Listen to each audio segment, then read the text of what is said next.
Quelle est votre part de monstruosité? C'est la question qu'on va se poser ce soir dans Autrement. Bonjour à tous, ravi de vous retrouver.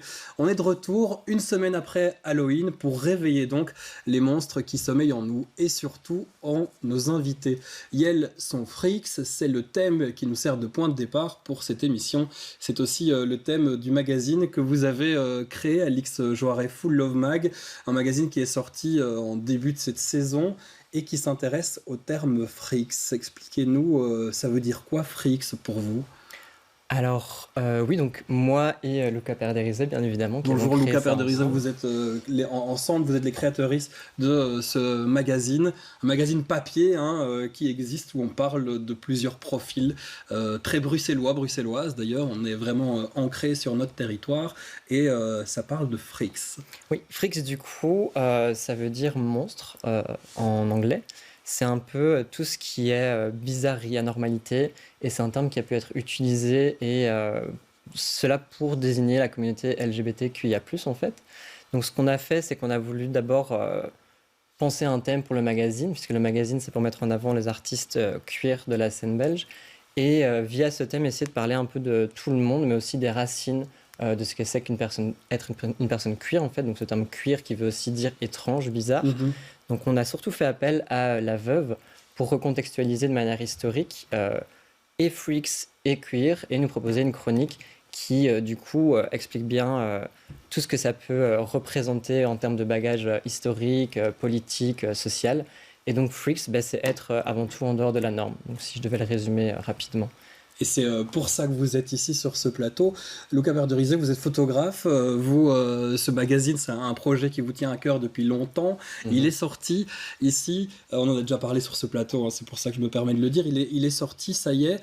C'était important de le nommer Freaks, d'aller sur ces personnes hors de la norme, au-delà de queer encore, avec cette idée d'étrangeté, de bizarrerie en plus. Ouais, ça pouvait aussi permettre déjà de regrouper les personnes qui se sentaient concernées aussi par ce thème. Donc de créer tout ce qui est... de rassembler les gens. C'était notre but en fait en faisant ce magazine, de pouvoir donner l'opportunité de mêler plein de projets artistiques différents. C'est très pluridisciplinaire ce qu'on a fait. Et donc franchement c'était hyper important pour nous de sortir ce thème-là en premier parce qu'on se sent aussi concerné par celui-ci, je pense. Oui. On en a beaucoup parlé aussi à l'avance, ça a été quelque chose de difficile de trouver un thème. Et donc on est vraiment parti là-dessus parce que c'est vraiment aussi la chose qui matchait entre nous, qui matchait dans nos univers, dans nos personnalités. Et donc voilà, je pense que on a bien fait. Et ça matche évidemment bien avec toutes les personnes interviewées, représentées, photographiées, qu'on retrouve dans ce magazine et qui se retrouvent parfois aussi, Emmanuel Hennebert, bonsoir. Bonsoir. Dans votre podcast Freaks and Merveilles, un podcast que vous avez lancé il y a quelques semaines maintenant, quelques jours, il est encore tout frais, il est sur toutes les meilleures plateformes pour écouter les podcasts.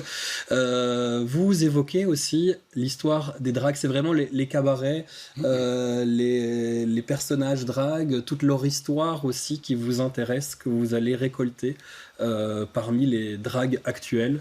Ben oui, parce qu'en fait, ce podcast, il est né de deux constats. C'est que d'une part, il y a actuellement un regain d'intérêt dans la société hétéronormée pour le drag, mais en fait pour une certaine partie du drag. Et moi, je me méfie très très fort de la tokenisation, de l'intérêt que des personnes non concernées peuvent tout à coup avoir pour des sous-cultures qui nous appartiennent et des choses qui sont très très essentielles pour nous. Moi, j'ai même découvert ma non-binarité via le drag, via mon exploration du drag et tout. Et d'autre part, l'absence d'archives queer et d'archives sur le drag, parce qu'on sait que dans les années 60, 70, 80, il y avait plusieurs endroits à Bruxelles qui proposaient du drag. Enfin, à l'époque, on appelait ça du transformisme, du travestissement, mais on n'en a aucune trace. Et donc le but ici, c'était... On a l'impression parfois que c'est nouveau, alors qu'en fait... oui, exactement. Et puis même pour nous qui sommes concernés, qui sommes dans la communauté, on a l'impression qu'on doit à chaque fois réinventer la roue. Et donc l'idée là, c'était aussi de pouvoir créer une archive pour le futur, pour que les générations futures, enfin déjà pour que nous, on puisse célébrer la richesse du drag actuel et que dans 20, 30, 40 ans, des gens puissent idéalement avoir encore accès à ces enregistrements, ça c'est un peu mon fantasme, et puis se dire mais en fait ça existait déjà, il y avait déjà tout ça qui existait quoi. On va réentendre votre voix lors de votre présentation du podcast qu'on retrouve en ligne. Je vous propose d'écouter cet extrait. Alors j'ai pris mon micro et j'ai contacté des drags. Des queers, des queens, des kings, des masques, des femmes, des NB, des racisés que c'est des blancs chucks, des pailletés que c'est des dégoulinants tux, des freaks et des merveilles. Le résultat, c'est 15 interviews montées main qui font entre 30 minutes et 1 heure, portées par des sons de King Baxter et des visuels de Maël Christin. 15 portraits où on creuse chaque fois un sujet. La préparation de show, le rapport aux politiques, au make-up, à la représentation.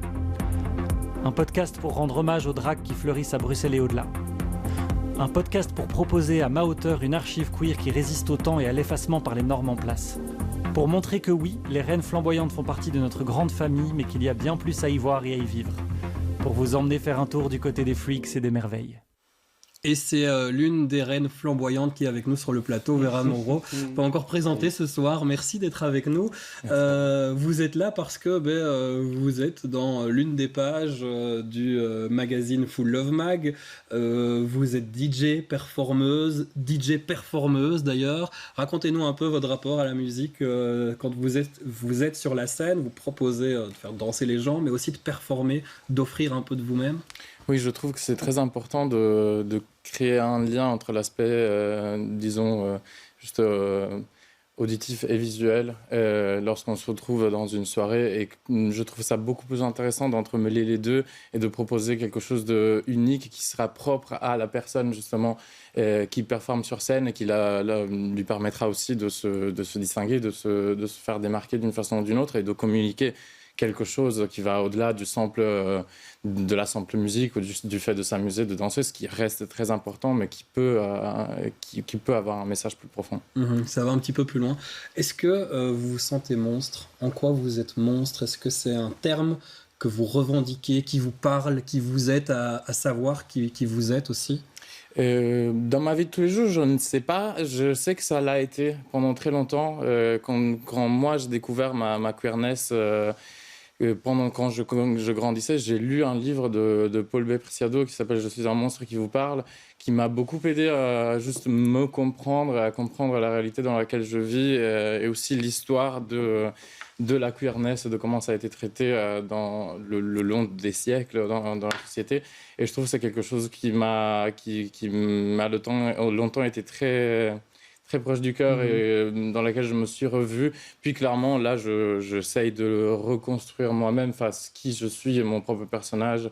Et peut-être en m'éloignant aussi de l'idée du monstre, mais c'est quand même quelque chose qui reste très présent dans ma tête. Les monstres, c'est aussi ce que les personnes queer qui vont s'écarter de la norme renvoient à la norme. Alix Joiret, c'est un peu ça. On renvoie une image, on se fait parfois traiter de bizarre, de monstre lorsqu'on est queer, qu'on rentre pas dans les standards hétéronormés, hétérocentrés et cisgenrés. Et à ce moment-là, on essaye de le réutiliser, de se dire, ben oui, en fait, pourquoi pas ? Pourquoi je ne serais pas un monstre ? Pourquoi je ne revendiquerais pas ce terme ? C'est un peu ça ?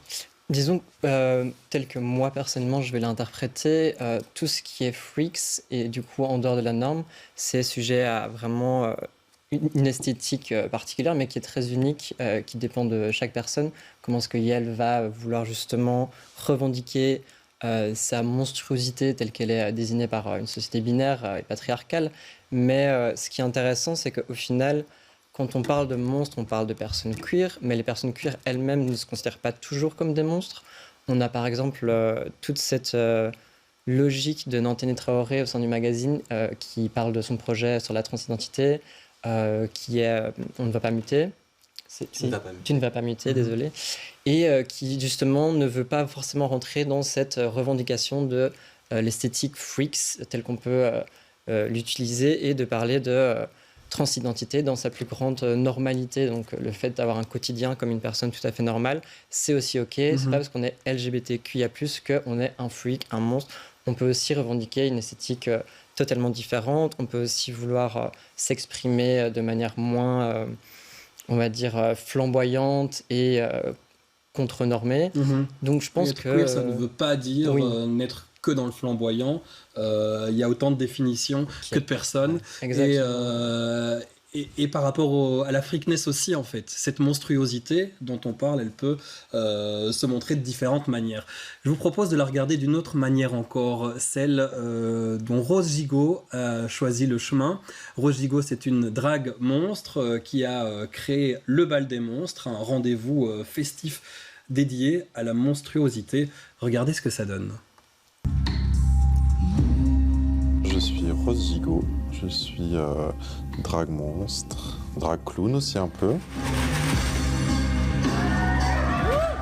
Je m'occupe d'une scène qui est le Bal des Monstres. C'est une scène qui représente des dragues hors de la norme, des artistes hors de la norme. C'est d'un peu célébrer nos monstruosités comme pour faire vivre Halloween toute l'année. Je pense qu'avant le drag, même à l'adolescence, quand j'ai commencé à vouloir porter les vêtements que j'avais envie, me rendre compte du regard des autres qui me renvoie à un genre de « Ah, trop bizarre !» et devoir dealer entre le regard des gens, mes envies à moi. Ouais, ça m'a fait me sentir un petit peu comme un monstre. Et puis je me suis dit, mais en fait, je peux l'assumer aussi d'être un monstre et me dire genre « Ah, bah, c'est cool d'être un monstre, je suis un monstre cool. » C'est devenu ma truie porte-bonheur qui me regarde à chaque fois que je me maquille. Moi, j'ai l'impression que le clown, par exemple, c'est une façon d'être à l'aise avec sa part de ridicule. Et que le monstre, ça vient un peu mettre de la poésie sur son étrangeté. En tant que monstre, que drague monstre, que personne qui fait de la performance monstrueuse, on peut se permettre sur scène des choses qu'on ne peut pas se permettre dans la vie de tous les jours.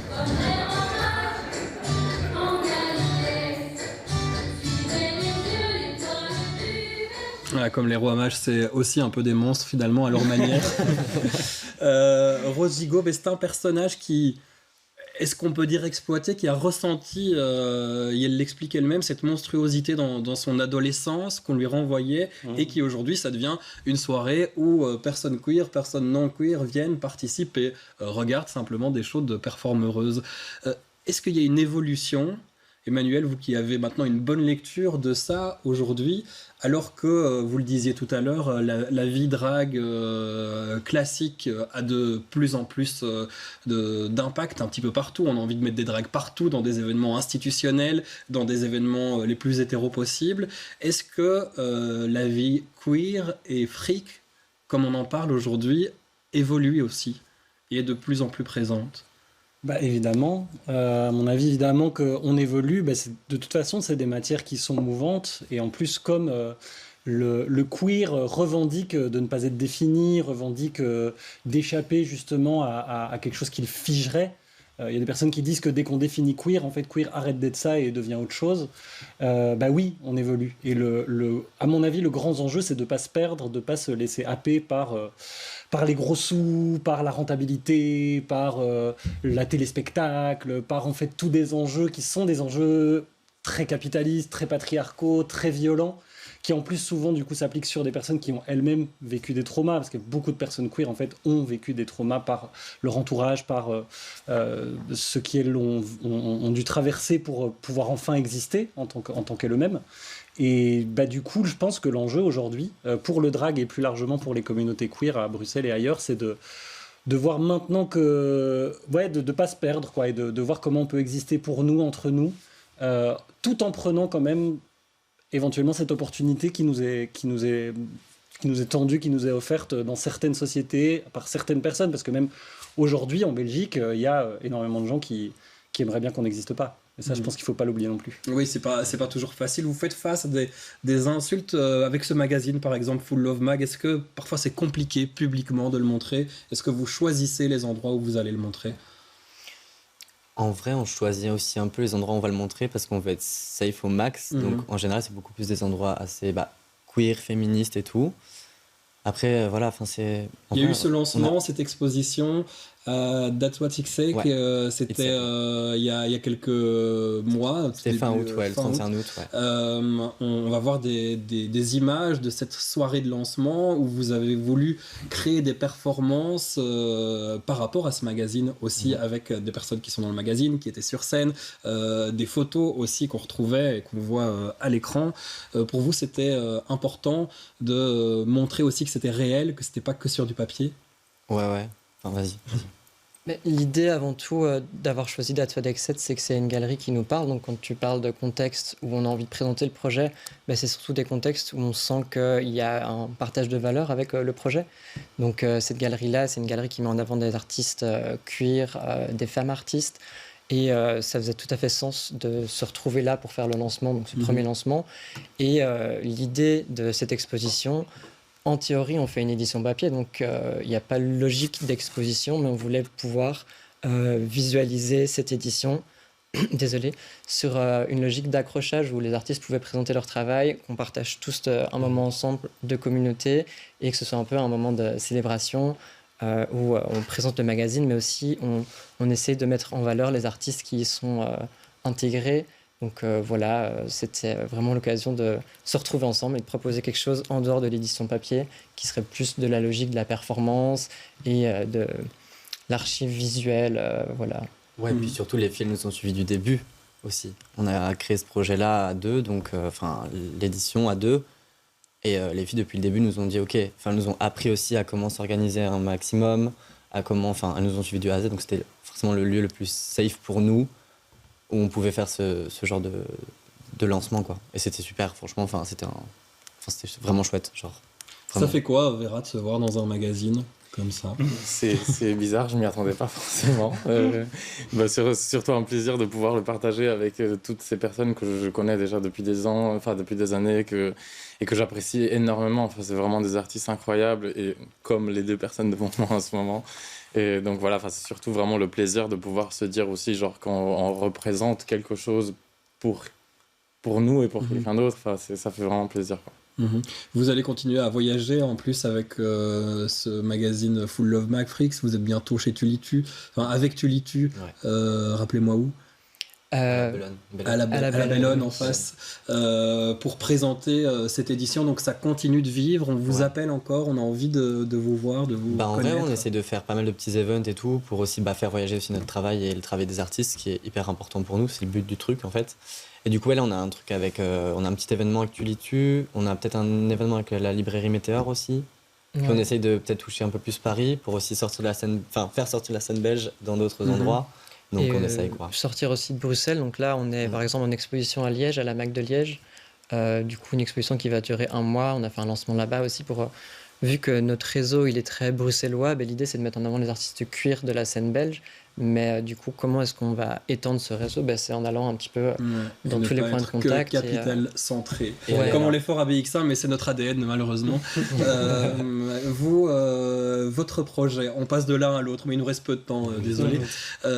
Freaks and Merveille, c'est un épisode qui sort toutes les 2 semaines. Ouais, en fait, j'ai fait tous les enregistrements en mai-juin. Donc tout est fait. Tous les backings sont faits, je tremble à chaque fois. Il faut terminer les montages. Voilà.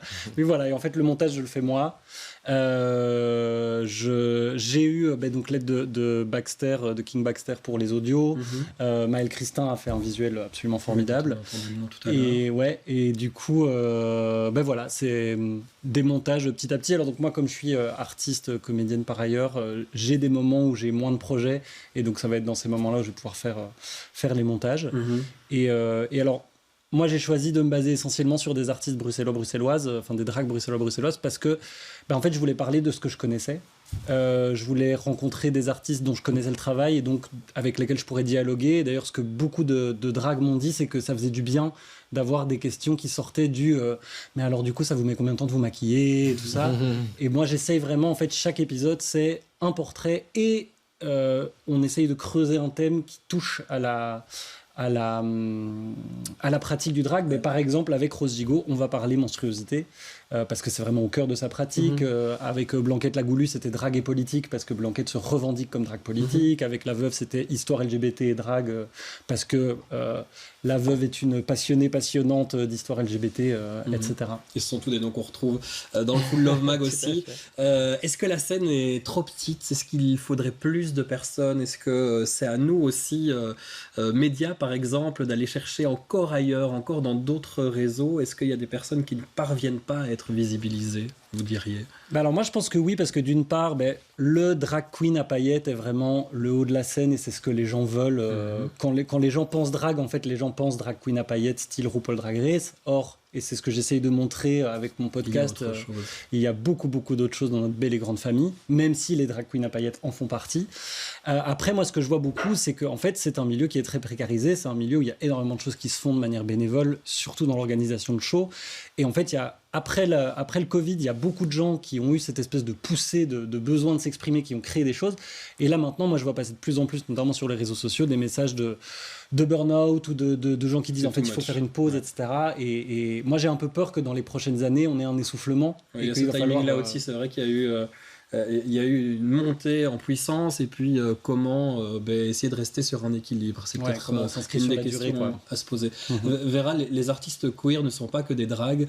Vous en êtes la preuve sur ce plateau. Enfin, peut-être que vous vous considérez que vous faites du drag par ailleurs.